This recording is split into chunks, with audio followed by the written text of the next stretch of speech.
Francisco Cândido Xavier, Nos Domínios da Mediunidade, 8º livro da coleção A Vida no Mundo Espiritual, ditado pelo Espírito André Luiz.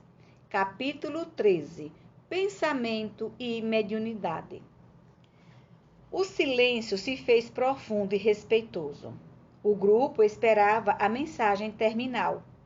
Senti que o ambiente se fizera mais leve, mais agradável. Sobre a cabeça de Dona Celina apareceu brilhante feixe de luz. Desde esse instante, vimos-la estática, completamente desligada do corpo físico, cercada de azulíneas irradiações. Admirado com o belo fenômeno, enderecei um gesto de interrogação ao nosso orientador, que explicou sem detença. Nossa irmã Celina transmitirá a palavra de um benfeitor, que apesar de ausente daqui, sob o ponto de vista espacial, entrará em comunhão conosco por meio dos fluidos teledinâmicos que o ligam à mente da médium. Mas isso é possível? Indagou Hilário discretamente. Aulus ponderou de imediato. Lembre-se da radiofonia e da televisão, hoje realizações amplamente conhecidas no mundo. Um homem de cidade a cidade pode ouvir a mensagem de um companheiro e vê-lo ao mesmo tempo, desde que ambos estejam em perfeita sintonia pelo mesmo comprimento de onda. Celina conhece a sublimidade das forças que a envolvem e entrega-se confiante, assimilando a corrente mental que a solicita. Irradiará o comunicado lição automaticamente, qual acontece na psicofonia sonambúlica, porque o amigo espiritual lhe encontra as células cerebrais e as energias nervosas, quais teclas bem ajustadas de um piano harmonioso e dócil. O assistente emudeceu de súbito, fixando o olhar no jato de safirina luz, que se fizera mais abundante a espraiar-se em todos os ângulos do recinto. Contemplei os circunstantes. O rosto da médium refletia uma aventura misteriosa e ignorada na terra. O júbilo que a possuía como que contagiara todos os presentes. Dispunha-me a prosseguir observando, mas a destra do assistente tocou-me de leve, recordando-me a quietude e o respeito. Foi então que a voz diferenciada de Dona Celina ressoou, clara e comovente, mais ou menos nesses termos. Meus amigos, começou a dizer o instrutor que nos acompanhava o trabalho a longa distância, guardemos a paz que Jesus nos legou, a fim de que possamos servi-lo em paz. Em matéria de mediunidade, não nos esqueçamos do pensamento. Nossa alma vive onde se lhe situa o coração. Caminharemos ao influxo de nossas próprias criações, seja onde for. A gravitação no campo mental é tão incisiva quanto na esfera da experiência física. Servindo ao progresso geral, move-se a alma na glória do bem. Emparedando-se no egoísmo, arrasta-se em desequilíbrio sob as trevas do mal. A lei divina é o bem de todos. Colaborar na execução dos seus próprios sábios é iluminar a mente e clarear a vida. Opor-lhes entraves a pretexto de acalentar caprichos perniciosos é obscurecer o raciocínio e coagular a sombra ao redor de nós mesmos. É indispensável ajuizar quanto à direção dos próprios passos, de modo a evitarmos o nevoeiro da perturbação e a dor do arrependimento. Nos domínios do espírito não existe a neutralidade. Evoluímos com a luz eterna, segundo os desígnios de Deus, ou estacionamos na treva, conforme a indébita determinação de nosso eu. Não vale encarnar-se ou desencarnar-se simplesmente. Todos os dias as formas se fazem e se desfazem. Vale a renovação interior com acréscimo de visão, a fim de seguirmos à frente com a verdadeira noção da eternidade em que nos deslocamos no tempo.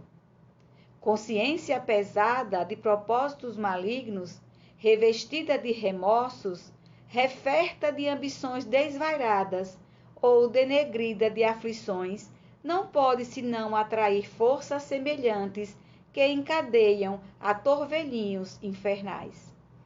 A obsessão é sinistro conúbio da mente com o desequilíbrio comum às trevas. Pensamos e imprimimos existência ao objeto idealizado. A resultante visível de nossas cogitações mais íntimas denuncia a condição espiritual que nos é própria. E quanto se afinam com a natureza de nossas inclinações e desejos, aproximam-se de nós pelas amostras de nossos pensamentos. Se persistimos nas esferas mais baixas da experiência humana, os que ainda jornadeiam nas linhas da animalidade nos procuram, atraídos pelo tipo de nossos impulsos inferiores, absorvendo as substâncias mentais que emitimos e projetando sobre nós os elementos de que se fazem portadores. Imaginar é criar, e toda a criação tem vida e movimento, ainda que ligeiros, impondo responsabilidade à consciência que a manifesta. E como a vida e o movimento se vinculam aos princípios de permuta, é indispensável analisar o que damos, a fim de ajuizar quanto àquilo que devamos receber. Quem apenas mentaliza angústia e crime, miséria e perturbação, poderá refletir no espelho da própria alma outras imagens que não sejam as da desarmonia e do sofrimento? Um viciado entre os santos não lhes reconheceria a pureza, uma vez que, alimentando-se das próprias emanações, nada conseguiria enxergar senão as próprias sombras. Quem vive a procurar pedras na estrada, certamente não encontrará apenas calhaus subservientes. Quem se detém indefinidamente na medição de lama está ameaçado de afogamento no lodo. O viajante fascinado pelos sarçais à beira do caminho sofre o risco de enlouquecer entre os espinheiros do mato inculto. Vigiemos o pensamento, purificando no trabalho incessante do bem, para que arrojemos de nós a grilheta capaz de acorrentar-nos a obscuros processos de vida inferior. É da forja viva da ideia que saem as asas dos anjos e as algemas dos condenados. Pelo pensamento, escravizamo-nos a troncos de suplício infernal, sentenciando-nos por vezes a séculos de peregrinação nos trilhos da dor e da mente. A mediunidade torturada não é senão o enlace de almas comprometidas em aflitivas provações nos lances do reajuste. E para abreviar o tormento que flagela de mil modos a consciência reencarnada ou desencarnada, quando nas grades expiatórias, é imprescindível atender à renovação mental, único meio de recuperação da harmonia. Satisfazer-se alguém com rótulo em matéria religiosa, sem qualquer esforço de sublimação interior, é tão perigoso para a alma quanto deter uma designação honorífica entre os homens com menosprezo pela responsabilidade que ela impõe. Títulos de fé não constituem meras palavras, acobertando-nos deficiências e fraquezas. Expressam deveres de melhoria a que não nos será lícito fugir sem agravo de obrigações. Em nosso círculo de trabalho, desse modo, não nos bastará o ato de crer e convencer. Ninguém é realmente espírita à altura desse nome, tão só porque haja conseguido a cura de uma escabiose renitente, com o amparo de entidades amigas, e se dedica por isso a aceitar a intervenção do além-túmulo na sua existência. E ninguém é médio na elevada conceituação do termo, somente porque se faça órgão de comunicação entre criaturas visíveis e invisíveis. Para conquistar a posição de trabalho a que se nos destinamos, de conformidade com os princípios superiores que nos enaltece o roteiro, é necessário concretizar-lhes a essência em nossa estrada, por intermédio do testemunho de nossa conversão ao amor santificante. Não bastará, portanto, meditar a grandeza de nosso idealismo superior. É preciso substancializar-lhe a excelsitude em nossas manifestações de cada dia. Os grandes artistas sabem colocar a centelha do gênio numa simples pincelada, num reduzido bloco de mármore ou na mais ingênua composição musical. As almas realmente convertidas ao Cristo lhe refletem a beleza nos mínimos gestos de cada hora, seja na emissão de uma frase curta, na ignorada cooperação em favor dos semelhantes, ou na renúncia silenciosa que a apreciação terrestre não chega a conhecer. Nossos pensamentos geram nossos atos, e nossos atos geram pensamentos nos outros. Inspiremos simpatia e elevação, nobreza e bondade junto de nós, para que não nos falte amanhã o precioso pão da alegria. Convicção de imortalidade sem altura de espírito que lhe corresponda será a projeção de luz no deserto. Mediação entre dois planos diferentes sem elevação de nível moral é estagnação na inutilidade. O pensamento é tão significativo na mediunidade quanto o leito é importante para o rio. Ponde as águas puras sobre o leito de uma lama pútrida e não tereis senão a escura corrente da viciação. Indubitavelmente, divinas mensagens descerão do céu à terra. Entretanto, para isso, é imperioso construir canalização adequada. Jesus espera pela formação de mensageiros humanos, capazes de projetar no mundo as maravilhas do seu reino. Para atingir esse aprimoramento ideal, é imprescindível que o detentor de faculdades psíquicas não se detenha no simples intercâmbio. Ser-lhe-á indispensável a consagração de suas forças às mais altas formas de vida, buscando na educação de si mesmo e no serviço desinteressado, a favor do próximo, o material de pavimentação de sua própria senda. A comunhão com os orientadores do progresso espiritual do mundo, por meio do livro, nos enriquece de conhecimento, acentuando-nos o valor mental, e a plantação de bondade constante traz consigo a colheita de simpatia, sem a qual o celeiro da existência se reduz à furna de desespero e desânimo. Não basta ver, ouvir ou incorporar espíritos desencarnados para que alguém seja conduzido à respeitabilidade.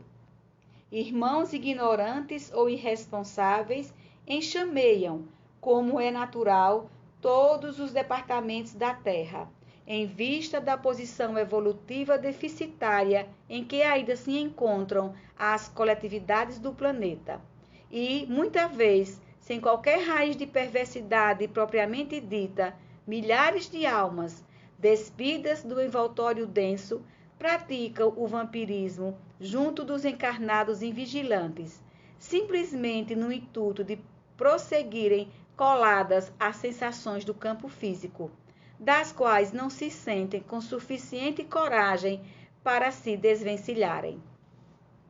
Toda a tarefa para crescer exige trabalhadores que se dediquem ao crescimento, à elevação de si mesmos.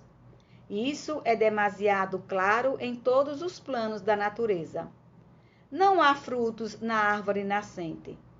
A madeira não desbastada é incapaz de servir com eficiência ao santuário doméstico. A areia movediça não garante a sustentação. Não se faz luz na candeia sem óleo. O carro não transita com êxito onde a picareta ainda não estruturou a estrada conveniente. Como esperardes o pensamento divino, onde o pensamento humano se perde nas mais baixas cogitações da vida? Que mensageiro do céu fará fugir a mensagem celestial em nosso entendimento, quando o espelho de nossa alma jaz denegrido pelos mais inferiores dos interesses? Em vão buscaria a estrela retratar-se na lama de um charco. Amigos, pensemos no bem e executemo-lo. Tudo que existe dentro da natureza é a ideia exteriorizada. O universo é a projeção da mente divina, e a Terra, qual a conheceis em seu conteúdo político e social, é produto da mente humana. Civilizações e povos, culturas e experiências constituem formas de pensamento, por meio das quais envolvemos incessantemente para esferas mais altas. Atentemos, pois, para a obrigação de autoaperfeiçoamento. Sem compreensão e sem bondade, emanar-nos-emos aos filhos desventurados da rebeldia. Sem estudo e sem observação, demorar-nos-emos indefinidamente entre os infortunados expoentes da ignorância. Amor e sabedoria são as asas com que faremos nosso voo definitivo, no rumo da perfeita comunhão com o Pai Celestial. Escalemos o plano superior, instilando o pensamento de sublimação naqueles que nos cercam. A palavra esclarece, o exemplo arrebata. Ajustemo-nos ao Evangelho Redentor. Cristo é a meta de nossa renovação. Regenerando a nossa existência pelos padrões dele, reestruturaremos a vida íntima daqueles que nos rodeiam. Meus amigos, crede. O pensamento puro e operante é a força que nos arroja do ódio ao amor, da dor à alegria, da terra ao céu. Procuremos a consciência de Jesus, para que a nossa consciência lhe retrate a perfeição e a beleza. Saibamos refletir-lhe a glória e o amor, a fim de que a luz celeste se espalhe sobre as almas, como o esplendor solar se estende sobre o mundo. Comecemos nosso esforço de soerguimento espiritual desde hoje, e amanhã teremos avançado consideravelmente no grande caminho. Meus amigos, meus irmãos, rogando a Jesus que nos ampare a todos, deixo-vos com um até breve. A voz da médium emudeceu. Sensibilizados, reparamos que no alto se apagara o jorro brilhante. Raul Silva, em prece curta, encerrou a reunião. Enlaçamos Clementino às despedidas. Voltem sempre, convidou-nos gentil. Sim, sim, continuaríamos aprendendo. E, lado a lado com o nosso orientador, retiramo-nos felizes, como quem sorvera a água viva da paz na taça da alegria.